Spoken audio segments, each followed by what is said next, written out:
Hello, in this video I want to show you this. It's a shield that I made to go on an Arduino. So it has pins that will fit in to the Arduino's pins. Basically what it is, it's an LED tester. So I wanted to make something to better understand LEDs and how to choose the right resistor. So that's why I made this to kind of standardize it, maybe make it a little more scientific. So the sort of heart of this is this component right here. So this is an LDR, light dependent resistor. I have one here. Here's one. So this is what one looks like. Okay, and the face there, it has sort of like a squiggly line on there. So basically what this does is it's a resistor and it changes depending on how much light. So let me just show you here. So if I connect, it's not polar, so it's polarized, so it doesn't matter which side is which. But if I turn this on to resistance, so now just with the dim overhead lights, it's at about 80 kilo ohms. Okay. Now if I cover it up, so it's blocking almost all the lights, it's over a million ohms there, 1.3 million ohms.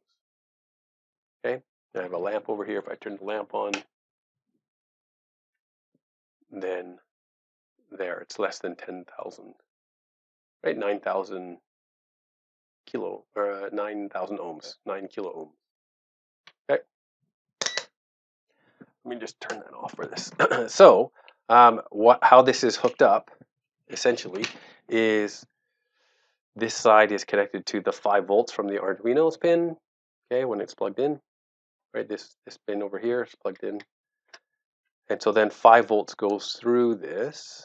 And then on the other side is connected to this resistor, which is a 10 kilo ohm resistor. And then the other side of the 10 kilo ohm resistor is connected to ground. So here there's a space to put in an LED shining straight at the LDR. So if the more light there is, the less resistance in this LDR. And in between the LDR and the 10 kilo ohm resistor, it's connected to the analog A0 pin. Right, so if I take an analog reading of that pin, then I get a sort of a measurement of how much light. Now, one thing I did find is that it's not linear. So the measurement for light is lux, L-U-X. And let's see, if you go from 100 to 110 lux, right, it'll change the resistance. But if you are, let's say, at 500 to 510 lux, it's a different change in resistance. So I didn't have a good way of sort of calibrating it to measure lux. I just get sort of the analog voltage readings from that pin. But the more brightness, the more light shining on it, the higher that voltage should be.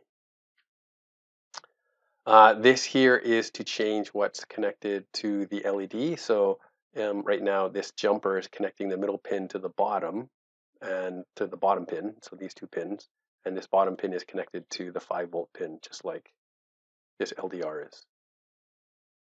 If I move this over to the center pin and the top pin, it will change the connection to the 3.3 volt pin of the Arduino. So I don't know if you can see that. So this wire here connected to the top pin connects to the 3.3 volts of the Arduino. This yellow one is connected to one of the pulse width modulation pins, so you can fade LEDs with that. And that's, if I want to play around with that later, but I think for the most part, I'll probably keep it with the 5 volts. So that's what that is. So right now, that center pin is connected to this red wire, which is now connected to 5 volts. And then that goes to one side of these two headers here. It goes to one side of the header. And then the other side of the header is connected to this black one, which is where I put the LED in. Okay, and then it's connected to ground. So for example, I can stick an LED in here. So here's the the long lead, the anode, right, the more positive side, that would go in there. And so now the LED is pointing right at the LDR. Okay, and so then I can change in different resistors and put them in here. So I have 100, 150, 220. A lot of projects you'll see 220 ohms connected to an LED to kind of restrict the resistance, or restrict the current to its resistance. But sometimes that's not, the brightest, right? There's 1,000, 10,000, and then even 22 kilo ohms. It would still, most of these still do light up to some degree. So I'm just kind of curious, how they perform. And then using a multimeter, I can measure things like voltage and current. So on that note, let me just kind of show you, just as a background for LEDs, an LED, so that's the symbol there. It looks like a diode with an arrow pointing off, kind of like the light. So that's an LED. Okay. And then these typically, a characteristic of it is the forward voltage. So V sub F there is for forward voltage. And so let's say it's like, depends on the LED, let's say 2 volts. So what this is saying is, if I have 5 volts to light this up, this is going to drop 2 of those volts. However, the remaining 3 volts is going to provide too much current that this will burn out really. So what I need to do is add a resistor in here. There's my symbol for resistor to limit how much current goes through this whole circuit, including this LED. And typically LEDs are rated for 20 milliamps of current. I is current. Okay. So you can calculate how big this resistor has to be to limit the current through the LED, given its forward voltage, right? And it depends on the LED. Some are like 2, some are less than 2, some are like 3. But so if you want to run it at 20 milliamps, then this is going to change depending on the LED. Some people say that if you run it at that rated voltage, it won't last as long, and maybe running it at 10 milliamps is better. Sometimes running it at 15 milliamps is better. One thing I find is between 10 and 15 and 20, visually it doesn't look like it's making that big of a difference in brightness. So I thought this would be one way to kind of show, is that actually what I'm seeing, where let's say 15 versus 20 milliamps really doesn't make a difference in brightness, but definitely at the lower current, like 15 milliamps, that LED will tend to last longer. Okay, so that's one of the things why I built this. But anyways, to calculate this resistor, like we said, if you have 5 volts and 2 volts are dropped by the LED, then this resistor has to drop 3 volts. Okay, 3.0 volts. And the current is going to be the same to the whole system. So if we calculate for this resistor, we know that through Ohm's law, voltage equals resistance times current. And so the current through this is going to be the same as that, because it has to go through the same to the whole circuit. So 3 volts equals the resistance of this resistor times, let's say, 20 milliamps.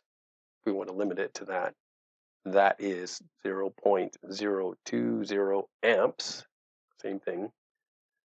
So from here, with algebra, we divide both sides by 0.020, 0.020. Okay, and so then R is, when you do the math, 150 ohms. So this should theoretically be 150 ohms if I want a nice bright LED running with 20 milliamps.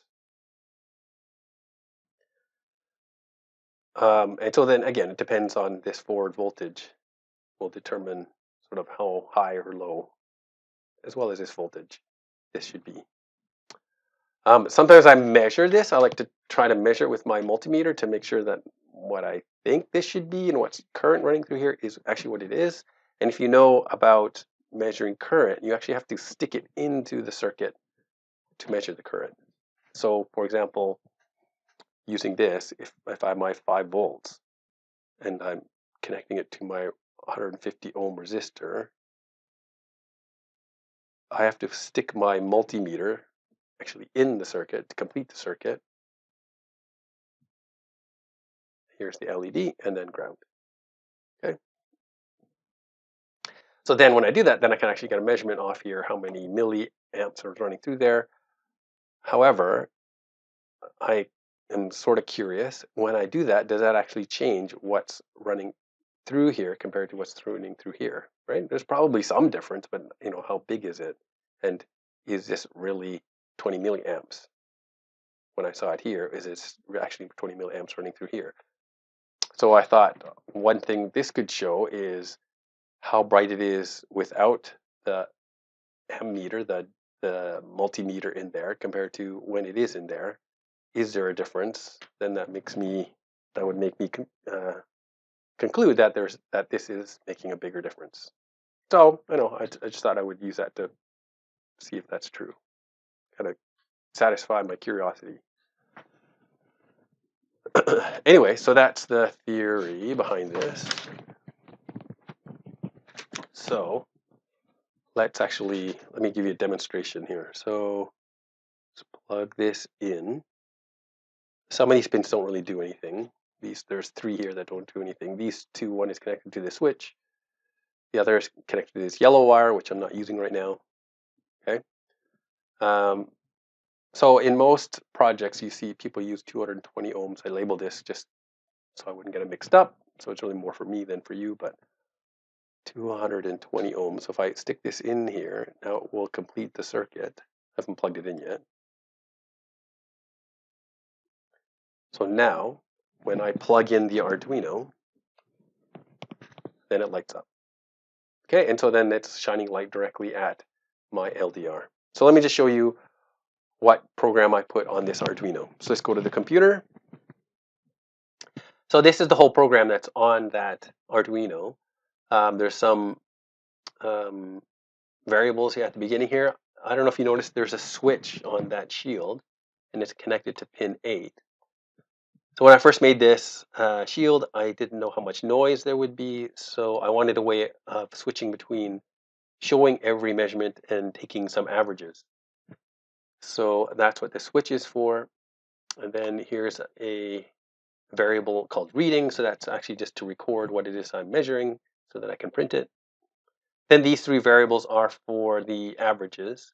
So I wanted averages every 100 milliseconds. So I needed some way to mark the time. And then I wanted to take a running total. So just take a bunch of measurements, add them all together, and then record the number of measurements so I can divide the running total by the number of measurements just to get a mean, right, an average.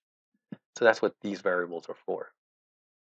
I thought the simplest way was to just send all the numbers to the serial monitor. So here I'm starting serial communication with this line here, serial begin, and I'm declaring that pin, the switch pin, as an input pull-up, right? So the switch, what it does is if I switch it over to the left, it connects this pin to ground, so it'll be low, and so then that will just tell the Arduino down here that I want to do running averages.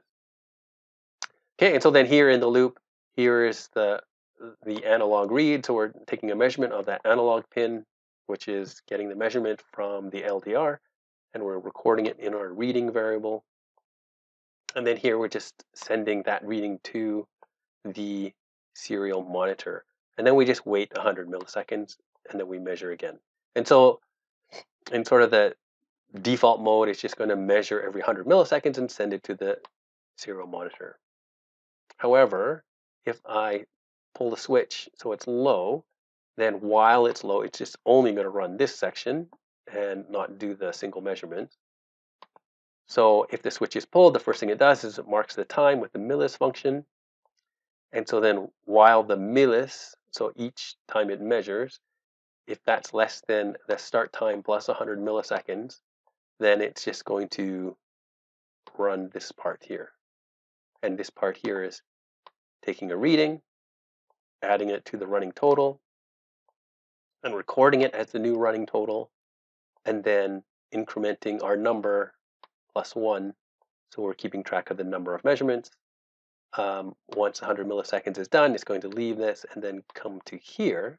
And by the way, I kind of measured it. It's like more than 800 measurements in the 100 milliseconds. But now it does the average. So it takes the running total and divides by the number of measurements and records that as the new reading. And then again, it prints that reading to the serial monitor.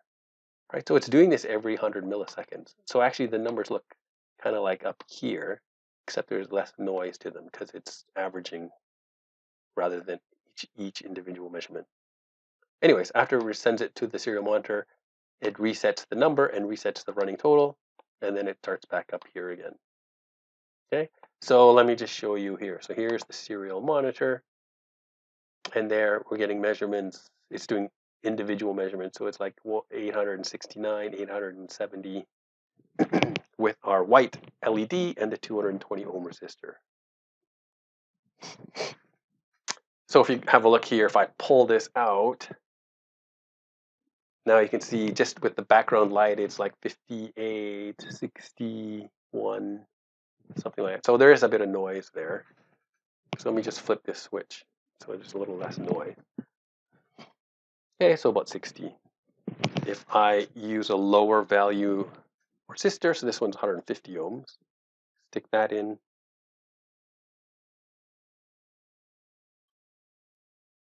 Now, we're getting about 900 instead of, I think we had, what, 860 before. 890, 897. Because it's a lower value resistor, it's allowing more current through, and so then we're getting a brighter LED. Okay, so if I take this out, and here's 1000 ohms. By the way, look at the 5960 is our background. At least that's kind of consistent. And here, so 1000 ohms, all right, 680, right? So lower value. And then with my multimeter, I can take some measurements. So here it's on voltage. Now, there are a couple of places where I can take measurements. So these two pins here for ground is connected to the Arduino's ground. So that's a good place to plug into. So if I take one of my probes and just put a header pin or jumper wire on there, now I'm connected to ground. And then this one here, let me see what's the best way to do this. Well, I can connect to the anode of the LED, and so this now is giving me 2.7 volts. 2.715 volts is the forward voltage of this LED, right? If I come to this one here, this should give me the supply voltage, so it should be about 5 volts. Okay, 5.003 volts. Okay. Another thing that I can measure is the current. So let me remove this. So remember, we have to put this in the circuit. So let me move this over to measure milliamps and switch this to current, milliamps, amps. And I have to put it in. So let me, how am I going to do this? Let's do this here. So right now it's not in the circuit. I'm just curious, what is our number? So it's 688.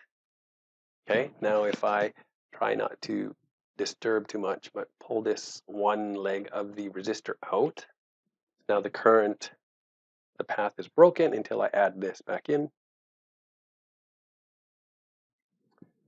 Right, so now this is in the circuit and it's saying 2.28 milliamps of current, right, because it's the 1000 ohm resistor, so not 220, and now it's 685 is our analog measurement, which before it was just pausing here because I could not remember what that number was. So the analog reading before I connected the multimeter was 688, and then when I put the digital multimeter in the circuit, it was 685. So really only a difference of 3 out of 1023. So a very small difference. But here I am measuring again. Wait, let's go back here. So this is 687. And this is, well, this is 690. So only three values, 3 units difference, which really is the same because, I mean, if I pull this out and put it right back in, 692, if I pull it out and put it back in, 692, there is some variability I find. So, well, that's getting pretty consistent. So anyway, it's only a small difference. So then when I take current measurements with this, I can be pretty confident that what I'm measuring is the same as when I'm not measuring. Okay, so now that the demo is done, I'm going to make some measurements. So I'm going to try different LEDs with 5 volts, 3.3 volts, different resistors to see how much current is consumed with different levels of resistance, see which one gets closest to 20 volts. In some cases, I might use 50 volts, so I'll put two 100 ohm resistors together, or 75 volts, I'll put two 150 ohm resistors together in my little socket there, and that will half the amount, right, by putting two in parallel. One last thing is that because computer USB voltage can vary, I'm going to power it with a battery before plugging in my Arduino into the computer, and that way I'll get more stable voltage, supply voltage, yet still be able to send my data to the serial monitor. All right, so I will let you know how it goes. Thanks for watching.